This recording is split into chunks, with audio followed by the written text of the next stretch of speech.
And welcome to the No Kidding Podcast. Welcome. My name's Andrew. My name's Lisa. And here we go. Yeah. We're setting off. I'm setting my timer. I'm good to go. I feel like Nedry in Jurassic Park when he presses the timer on his watch and he also taps the key at the same time so that they're synced. Oh. And then he goes and he steals all of the DNA samples from the cold storage room and then he puts them into a can of shaving cream that goes like and then he gets into a Jeep, but it's a Hurricane. So he ends up driving off the road and gets into a little tussle with a Dilophosaurus, which spits a gooey substance that blinds him and then eats him. What an adventure. That's how this feels. That's exactly how I feel. Exactly. To summarize, in conclusion, I feel like that. In conclusion, you need a bath because you're covered in mud and water and spit. Yeah. Okay. It's weird. Like, I feel like we talked about movies last time, but here we go. I feel like Steven Spielberg really has an iconic. He just creates him and John Williams together.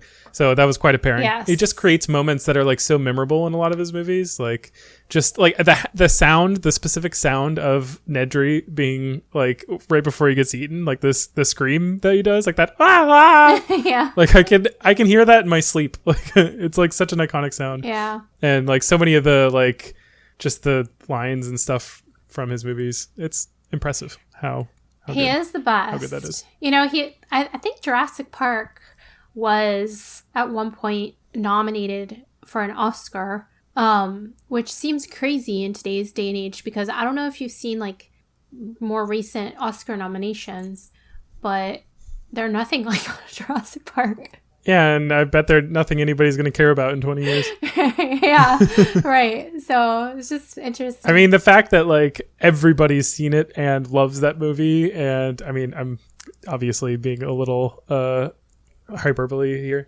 but yeah, like pretty much it's a beloved movie from so long ago and still like rewatched all the time. And the like everybody's like, wow, that movie really holds up. It's just like a testament to good storytelling. A lot of Spielberg's stuff and anything with like Hans Zimmer as the Hans Zimmer, John Williams. They just music is so important. I feel really like so many things are made because of their music. Like just so many movies like Jurassic Park, like Interstellar, like Jaws, or in like games and stuff too, like Halo. I feel like a big reason that Halo succeeded so much was because of Marty McDonald, like doing like the crazy, like the main theme of Halo was just so iconic for so long that I feel like that sold so many copies. Right. Yes. Composition of music and anything really is really a game changer. I feel like even when I was learning about video design and development and just doing like videography and stuff like that. One of the absolute first and most important things of doing anything like that is sound quality, but also doing the music and then kind of like creating a story almost with that music as your guide in a way. I don't know if that's how that can have a really impactful, that can really like set the tone for something. Yes. I mean, I can see how music can be written for a specific scene that's different, but like if you're picking music that's already created and pairing it with like a video or something like that, it's a lot harder to do unless you kind of know ahead of time what the music is going to feel like and be, and can you kind of have an idea of like what's going to set the tone of everything. But obviously you can add it in later, but it helps when you have that kind of idea beforehand.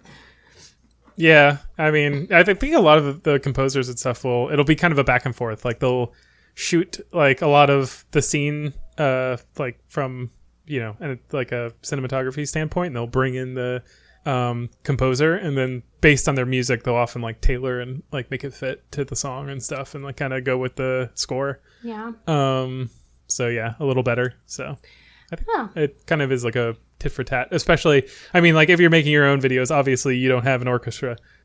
True. So you gotta kind of go with what you have on hand. But I mean, don't know. Some people like get composers or get compositions made. You could always get Bandcamp. Yeah, there you go. They should. Is there an AI tool to like automatically find a song that already matches the tone, or like the beat of your cuts? I bet you could do that. Like if you just did it in like a semi-rhythmic fashion, like you cut between things, like do, and then it's just like find me a song that like goes really well to this. Yeah. Well to these cuts. I bet you can. Although TikTok is kind of perfecting this in a way because now like you upload a video, you upload like clips, different clips to TikTok. You pick a song and then automatically like cuts your clips and like puts it with the music, which is similar. Weird. But you pick the music. But like how long? Like I feel like TikTok is a very like one cut kind of medium. Like how many cuts can you have in a TikTok? You can video? have a lot actually. You'd be surprised. Like you can get multiple. But crafting and like cooking kind of stuff, like that kind of like DIY stuff, I get that because like a lot of people like put a whole recipe and they'll like quick cut between like all of their different like cut an onion, throw it in the pot, bring it to boil, and like that kind of stuff. But like other than that, I don't know. Oh yeah, well I'm not saying. Well, some people do like clips of like I don't know, like a day in the life or like what I eat in a day or vacations and I don't know, people do clips of all kinds of stuff. Yeah, that makes sense. But yeah, you can some people do actual movies on there, which is crazy. But the only most people don't actually edit. I mean, I don't know if most people, that's probably movie like Jurassic Park. That's not true. But they just cut between every scene. They're like, yeah, so then this raptor came here and he was jumping through the ceiling tiles and then they were in the skeleton and then like redo the actually that reminds me. So Mike has I was gonna say something about that. So like the thing with TikTok, the clips, you can go in and change where the clip is clipped, but it automatically clips it. So sometimes when it's going through, it's like not on a place of that clip that you want it to be, but you can go in and edit that. Clippity clip. But anyway, so what I was going to say is, so Mike has to listen to something when he's falling asleep. I do not. Like I like silence.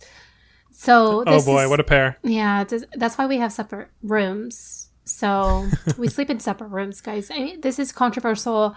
It's a little, I guess, weird. What do you mean? I don't know. It's your life. To me, it seems totally normal. To me, it's like... You're like, you'd be crazy to sleep with somebody who listens to stuff. It's perfection. Because we were forced to share the smallest room for so long, like 4 years. And you're like, I'm done. Are complete opposites. We have completely opposite schedules when we fall asleep. Like, he's a late guy. He likes to stay up super late. Not that I don't... Opposites attract. I don't like to go to bed super early, but we're off by like a couple of hours. Anyway, and then he likes to fall asleep to sounds and lights and like lights. And I don't. I like dark, quiet. That's interesting. I've heard noise. He moves around a lot. I don't. It's just, it's like he doesn't mind lights, or he like turns on a strobe light. No, like okay. This is what I'm talking about. Star Trek. I don't know if you've ever watched Star Trek. I don't know if you are familiar with Star Trek. He used to fall asleep to Star Trek. Never heard of it. Like regularly. Like he's probably watched that. Like that's his sleeping show? That's like his... it's one of them. But they all seem to be similar to Star Trek, which is very loud. It has lots of flashes. It's lots of flashes, very loud. It's like, I don't understand how anybody could sleep to that. But anyways. Does he goes to sleep at a rave? He goes there, he's like, well, it's time for me to go to bed. I guess. But but honestly, like I think now he's starting to quiet down his system. So like he's turning a new leaf. So now he'll listen to that. So he's found like all these different ways to fall asleep with YouTube. And they do have a lot of sleep channels. And sometimes they have like, it's just the sound of the bridge of a spaceship, and it's like going through space, so it's dark. I love a good ambiance video. Like he likes I love YouTube's ambiance community. Right. So I mean, some of those I can get. Like I understand, I get behind. But anyways, going back to your point about I forget what you were talking about, but this if people were whether he likes lights on. if people remember, no, it was way before that. It was like okay. You were talking about movies being turned into, like, I think on TikTok they were like talking through the movies. I think that's what you were talking about. And like quick cutting through movies. I guess so. Anyway, it just reminded me of this. So there are full-on movies that are read out loud, like the script of the movie in like audiobook form on YouTube. And so he's been listening to those lately as he falls asleep. And he's been listening to like Back to the Future and, like older movies that he enjoyed. That's so interesting. But it's like that would be so book. Interesting is like if you love podcasts and like that kind of format and you just don't have time to like actually look at a screen and you want just like a radio play. Yeah. Man, why not? Well, that's the thing. And I guess that's interesting. Is that copywritten? Well, I guess so. I don't think so because the movie and the music and all of that is, but the screen, it's like the screenwriting, it's like the script. And it has a lot of like, it's like the full script. So it's got stuff on there that it didn't make it to the movie. I mean, I assume you couldn't like read a book, that's not in public domain, like a recent book on like YouTube and then like get monetized for it or like get paid for it legally. That's true. I mean, so far it's not, I don't think, illegal to do. So might be, if anybody's thinking of a YouTube idea. Well, if I'm not worried about it, but I'm just saying, like, if somebody's out there thinking of getting paid for it, I don't know. That's true. I don't know, but they're very long. They're like 5 hours long. Some of these. So, but he just puts it on, and then he'll spend like he'll listen to it throughout multiple nights. I mean, do they explain, is it literally the script where it's like walks across the room, sets down coffee cup? It has like all the details. And wow, okay. Yeah, it has. Well, yeah, and does it even include like long scenes that don't have any dialogue? I don't know, an action scene or something? I don't know. I have to ask him that because I haven't listened to it. I'm wondering how complete of a picture you can get here. Like if you could just be like, yeah, I saw that movie basically. Or if it's like just kind of a fun thing to, I guess. So his thing, he doesn't read, like he doesn't like to read, and he won't listen to an audiobook or anything like that he doesn't already know. So it has to be a movie that he's already seen because he's not like... He's done with new content. Well, he's just not... Well, yeah, he kind of is, but at the same time, he's not like imaginative in a way, like visually in his brain. So the only way for him to visualize something is to have already seen it in movie form. Like he can't, if he's reading it, he can't come up with that depiction in his brain, I guess, if that makes sense. Interesting. So that's why he likes it. But he also he has to have sounds usually. He likes voices when he falls asleep, but not like creepy voices. Like he tried doing the, what's it called, ASMR videos, and they were just too creepy. Yeah. I could never do that. That creeps me out. I don't know how people can listen to that, but it's just, I don't know. It's like listening to chalkboard, like scratching on a chalkboard. To me, that's how it feels. Yeah, I think it's meant to trigger that like hair standing effect, but like in a pleasant way, I guess. I'm getting the chills just thinking about it. I mean, I feel like it strays the line between like, I like it when it happens with like music or something, but it's like, it's almost like it does it to the point of being, like you said, like kind of uncomfortable, like that kind of like, yeah, it's right between. So it's kind of weird. I guess that's why it falls very divisively for different people. Like some people love it, some people hate it. Right. Yeah. But I will say that, so he lacks like imagination or visual development in his brain, but he is a very, he's, what is it like when somebody can look at something and remember it forever? Photographic memory? A photographic memory, yeah. But he has like he's like that, but with an auditory memory. He can remember anything that he hears. He can't make up pictures, but he saves all the ones he's heard. Yeah, like he can. Yeah, so I guess if he were to read something, he probably might not remember it as much as he would if he heard it. I don't know, but is he unimaginative, or does he just remember so well the things that he sees that he's like, my imagination just doesn't compare? Maybe. I don't know. But he claims that he can't, like, reading a book is torture for him because it's just like, an like exercise so in many imagination. yeah, I guess so, but like there's so many details that he thinks are unimportant, and I think, and I'm always like, well, the details are there so that you can formulate the idea in your mind, and sometimes those details help, like, because we were talking about how books are different than movies. It's ambiance. And he's like, well, they cut out all the stuff that you don't need to know, because when they put it in a visual form, it's already there for you. You don't have to. It's in the background. Figure it. Yeah. It's like setting the scene. You can't you got to describe where they are and what they're doing and why they're doing it and stuff like that.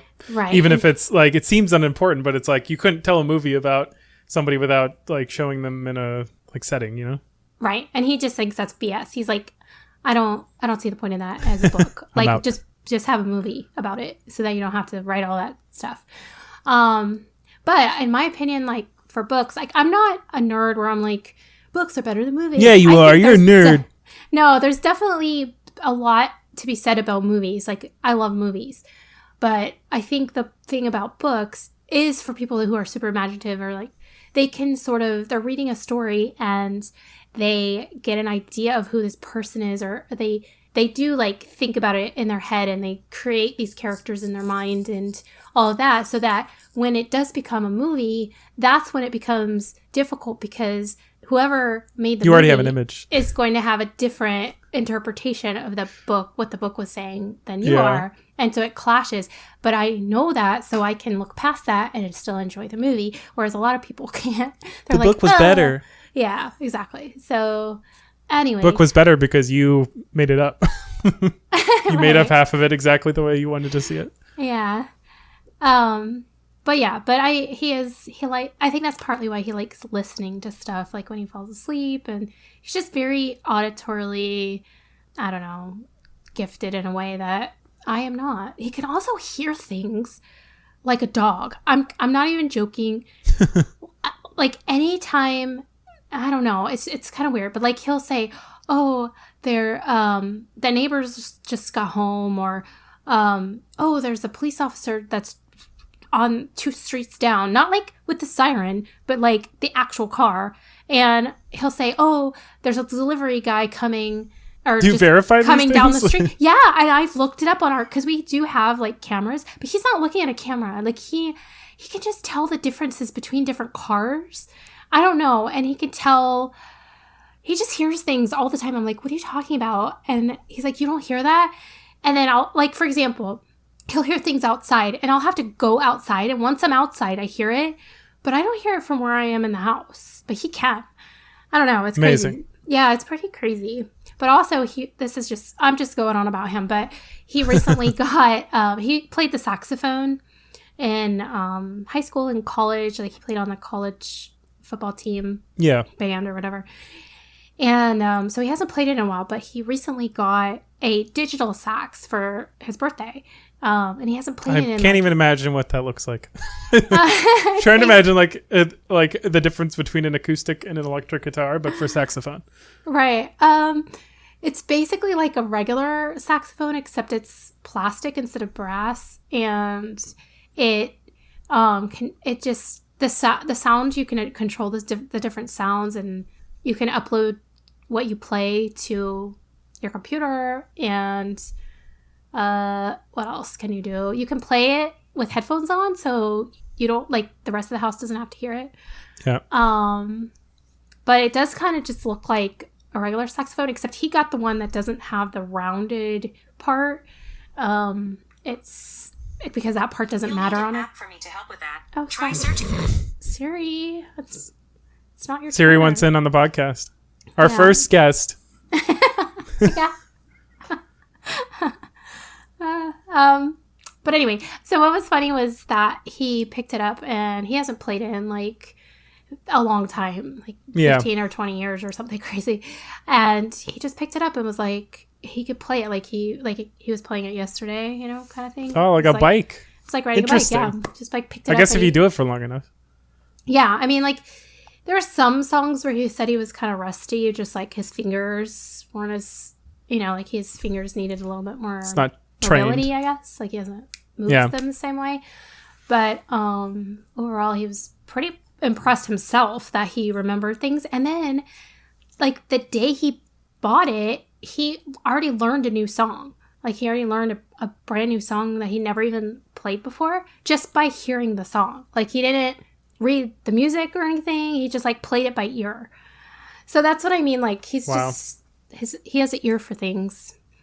Although he's stunted visually in his brain. So I guess he's an auditory person. Does he love the movie Whiplash? I don't know. I actually haven't seen it, but I always hear like really good things about it. It's like a movie about music and like being part of... Here, let me look it up. It sounds like this doesn't really like tell a me horror anything. movie, actually. But well, yeah, it's about music and like being part of an orchestra, I guess, and like the drama. It's like very dramatic and intense, and like it's kind of, I think, sort of a movie about like peak performance in a way, like being the best at something and like being part of a like super cutthroat like world of like really talented people or whatever, and also trying to be on a team with them. Oh, okay. Well, but that's all me saying from what I've heard. Well, he's not really into like those kinds of movies, dramas in general. He likes lighthearted stuff, so he probably hasn't even seen that. But he is really into like the drum corps bands and stuff, and they are like super competitive and super intense, and you know, not into the sax corps. They actually are starting to introduce other instruments into the drum corps, which I don't know why. I don't know how that works. You're like, you got to call it something else.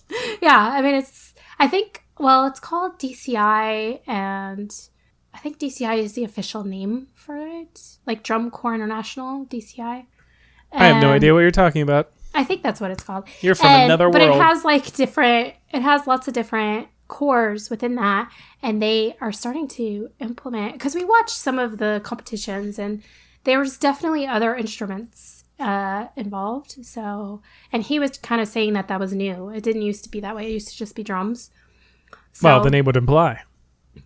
What? Well, the name would imply. Well, exactly. Yeah. So I don't know. But anyway, way off topic.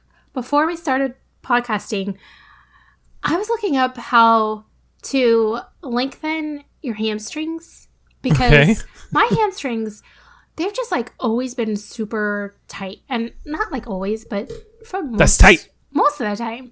And that's tight. It is tight, like real tight. Like, I mean, I can touch my toes, but I can't really like go deeper or like feel. I can't. If they're tight, okay, for me, they're like tight. Anyways, sure. And I do yoga like every single day. I feel like I stretch pretty often, and it never improves. Like, I've actually tried really hard to get longer. I feel like you gotta hurt yourself to do it. Like, it's always like so far that it's like painful stretching. It's like, jeez, what are you trying to do to me? Awful. Well, that's what I learned in PT. I don't know. They were like, you got to get more limber. And they're like, go as much as you can before you start screaming. Okay, well, I also like you, we both have this problem, but I have a bad like low back.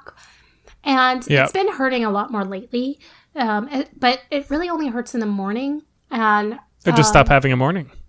Right. Like, what do I do? But like, I always do yoga in the morning, kind of like almost first thing. Mm-hmm. And I always feel better after that. Like, nice. Way better. But anyway. I always wake up super tense in my back. I wonder if that's like a stress thing. I don't know. If it's something about the way I'm sleeping. I don't know. So I'm the exact same way. Like, I wake up in the morning and the first two things I do is I go to the bathroom and then I brush my teeth. And when I brush my teeth and I have to spit into the sink, I can't bend over and spit. Like, I have to crouch, like do a squat and spit into the sink, because my back, that's like, I'm so tight in my back and it hurts. So I have to loosen up doing yoga. And then after my yoga, I can start moving. And then by the time I leave for work, I don't even have a sore back anymore, which is great. However, back to the hamstring. So it's all connected, apparently. And, no. The hamstrings, like, connected to your butt strings. Butt strings connected to your back strings. Well, that's so true because it said. So I was researching this. Like, why can't I get like more flexible hamstrings? Even though I'm stretching, like nothing's working. But apparently, that's all wrong. Like, doctors and the scientific reasons behind your hamstrings have nothing to do with stretching your hamstrings. Wow. So, yeah. So what you have to do. So I learned this is what you have to do to stretch your hamstring or like give your hamstrings more flexibility and make them stretchier. Is you have to build up your glute muscles, like you were saying, your butt strings. You've got to. So apparently, like it means that your glutes are weaker. It means that your core is weaker, which I've always known that your core being weak leads to low back pain, and I've always had a pretty weak core. I don't. That's another thing I really have to look up is how to get a stronger core because I've tried everything and I can't, and I think this might be the reason. Because the third thing is your hip extensors. So I have like, what do I have? A posterior pelvic tilt, I think, or maybe an anterior pelvic tilt. One of them. It's the anterior one, I think, because I arch my back a lot. Like it's just always like that. And they said that happens because your hip extensors need exercising in order to become more flexible so that you go into a posterior pelvic tilt. And once you do that, you're able to work your core because if you have your the other tilt, it's harder for your core to engage. And when I was looking up hamstrings, it said the same thing for hamstrings. It says you need to have it like your more flexible hip extensors in order for you to have long or more flexible hamstrings. So anyways, I went down this rabbit hole. I found it was all connected. So I don't know. Wish me luck. I'm going to try. How do the butt muscles make your hamstrings less tense? That seems counterintuitive. Because if they're more firm, isn't that going to be pulling on your hamstrings more and giving them less slack? Apparently, your hamstrings get overworked because they have to compensate for your glutes. If your glutes are weaker, your hamstrings kick in and start working overtime. Dude, glutes are weak. Yeah. So then your hamstrings get tighter because they're having to overwork themselves and to compensate for what your glutes aren't doing. They're not pulling their weight. So the hamstrings are taking over and pulling the weight. And can't be doing that. Yeah. So like every time you stand up or every time you, I don't know, do whatever it is that you need to do with those muscles, your hamstrings are doing most of the work. So they're getting tighter and tighter and tighter. So that's kind of how it was explained. And so I thought it was really interesting because, yeah, I was like, why can I not get my abs stronger and why can I not get my hamstrings more flexible? And that was what was explained. So it makes sense to me. That's pretty intense. Yeah. Just a little tip for anyone else who's suffering the same problem. I wanted to add a little value this time. You're welcome. Very nice. You're welcome. You're welcome. You're welcome, Internet. I'll pat myself on the back. It's okay. You don't have to. There's a bug in my monitor. A bug? There's a bug in my monitor. How? Like it's like the light panel and the monitor. It's like it's a panel of LEDs to provide even white light, and then there's a layer on top of it that provides the pixels and the color and changes them to be black, white, red, gold, whatever colors. Yeah. Well, there's a bug in between the light and the color. There's a little gap there in between, and like a tiny fly or something got in there. And it's in my lower right. That blows my mind. Corner of my monitor, and it's essentially like 10 pixels are dead in a circle. But I can if I look closely, I can see everything. I can see the wings. I can see the legs. Yeah. Son of a! I hate it. It's so annoying. Is that what you've been staring at this whole time?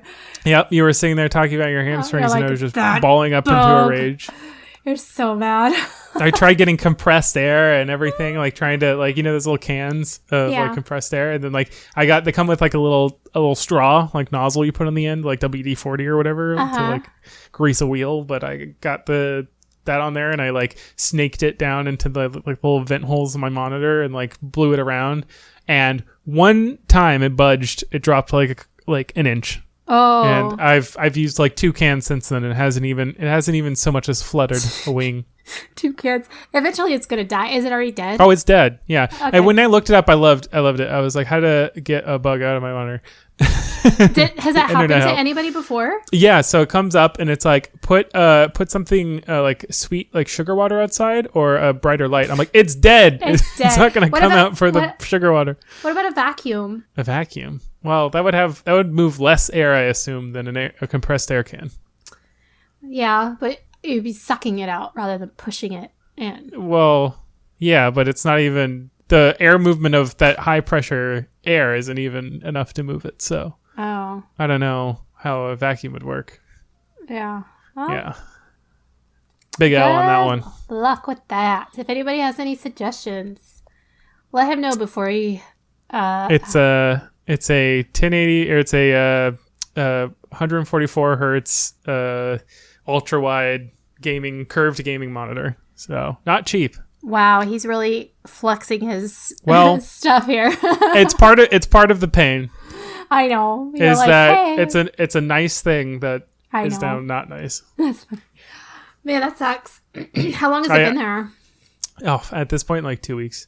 Oh, I put it in my at my work chat and with the other developers. I put a little picture of it and I said, "Does anybody know how to debug this?"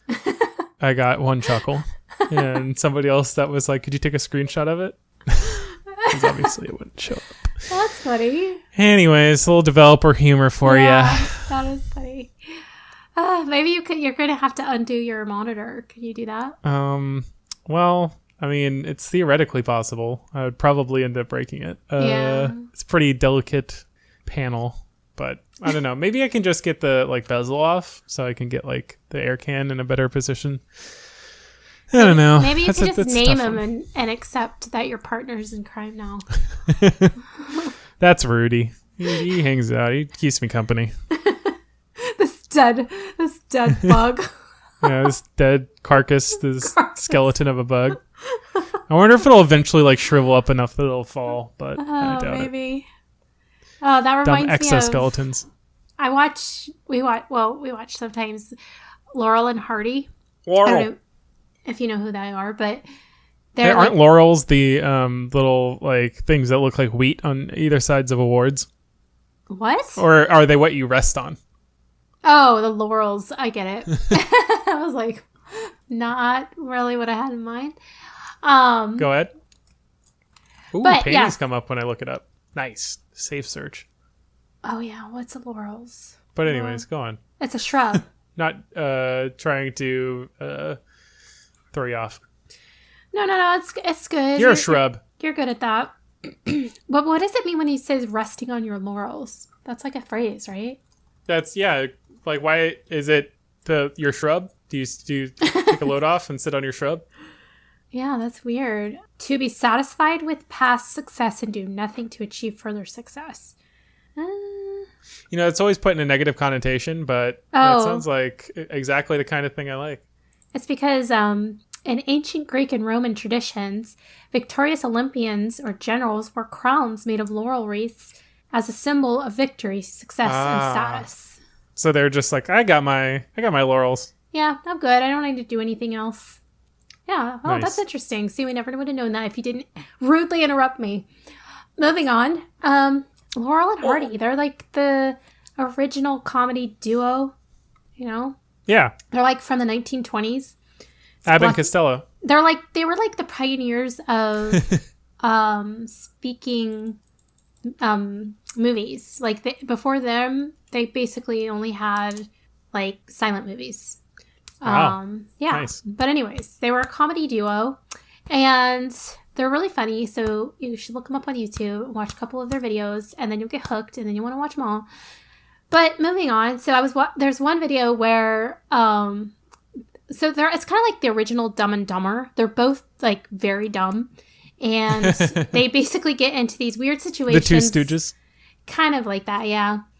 And so he was getting really, like, one of, Hardy was getting really upset every time he would hear horns or, like, the sound of horns. And anyway, they got attacked on this boat and they were held captive. And then the only way they could get free was Stan, who is Laurel. So Stan Laurel. He starts playing the trumpet. And so Oliver Hardy, he starts like banging his chest. He's like, trumpets, trumpets, trumpets. And then he just starts attacking the guy who held them captive. And so that's kind of how it is with you and your bug. Like every time somebody it all comes back around. Every time someone says bug, you're going to eventually go so insane that you're going to just go into a fit of rage. I just hear the word bug echoing in my head. Bug. I mean, it's already driving me insane because from my work. That would be so annoying. It just like puts you in a bad mood every day. Exactly. What am I supposed to do? I don't know. Just make it fun. Put little googly eyes on. All right, I'll put some googly eyes. That'll make the visual impediment that much better. Yeah. Well, I think that's all the time we have. That's it. I'm going to go get some compressed air. And you 2 guys more cans. Go stretch your hamstring. Well, don't stretch your hamstrings, but work on your glutes and your stuff. And go watch. That was the whole takeaway. Don't stretch your hamstrings. Don't stretch your hamstrings. It does nothing. Do Kegels. I'm sure that'll help. Yeah. See ya. Bye. And when we're in the distance, you'll hear this whispered tune. So long, very well, big cheerio, we'll be back soon. What's Abbott and Costello's theme song? Give us a little rendition.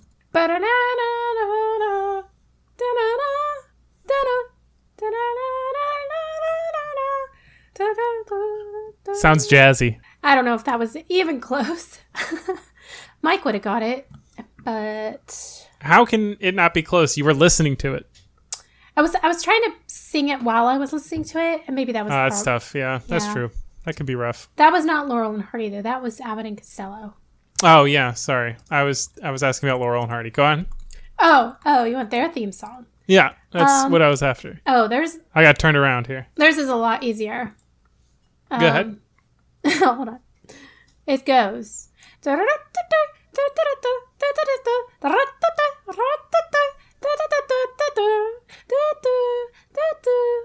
It's like that. Wow. That was a good rendition. I liked it. Thank you. You committed. I did. I love you. Bye-bye.